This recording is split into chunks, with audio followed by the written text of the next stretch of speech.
Guys, already ఒక పిచ్చోడు వల్ల ఈ వార్ పెరుగుతానే వెళ్తుంది. అలాంటిది ఈ టైంలో ఇంకొక సంకీ ఫెలో రాబోతున్నాడు, వార్లోకి ఎంటర్ అవబోతున్నాడు. He is the one, Kim.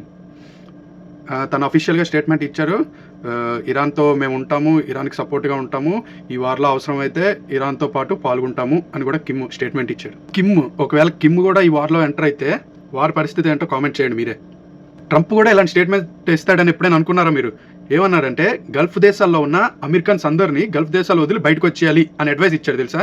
ఎందుకంటే ఇరాన్ అమెరికా యొక్క నేవీ బేసెస్ని గల్ఫ్లో ఎక్కడెక్కడ ఉన్నాయో వాటన్నిటిని ధ్వంసం చేయడానికి అంత తీవ్రంగా గల్ఫ్ దేశాల మీద, కువైట్, సౌదీ అరేబియా, ఇంకా దుబాయ్, అబుదాబి ఇలాంటి ప్లేసెస్ మీద చాలా తీవ్రంగా అటాక్స్ చేస్తుంది.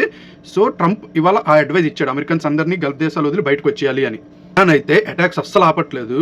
నిన్న సౌదీ అరేబియా రియాద్లో ఉన్న యుఎస్ ఎంబసీ మీద 3 డ్రోన్లతో అటాక్ చేసింది. మొత్తం మంటలతో నిండిపోయింది. దానికి ట్రంప్ ఏమన్నాడంటే మరొక 24 గంటల్లో ఇరాన్పై తీవ్రమైన దాడులు చేస్తాం, ఈ వార్ని మరింత తీవ్రం చేసేందుకు మేము సిద్ధంగా ఉన్నాం అని ట్రంప్ చెప్తున్నాడు. మరోపక్క చైనా కూడా ఇరాన్కి సపోర్ట్ ఇస్తుంది.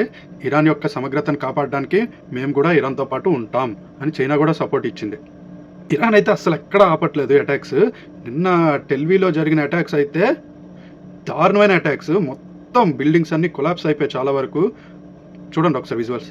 ఇంకా గల్ఫ్ దేశాల్లో చిక్కుకున్న చాలామంది ప్రజల కోసం స్పైస్ జెట్ వాళ్ళు 4 ఫ్లైట్స్ స్టార్ట్ చేశారు. వాళ్ళని సురక్షితంగా భారత్ తీసుకొచ్చేందుకు లేదా వేరే ప్లేసెస్ పంపించడానికి స్పైస్ జెట్ వాళ్ళు 4 ఫ్లైట్స్ స్టార్ట్ చేశారు అని స్టేట్మెంట్ ఇచ్చారు.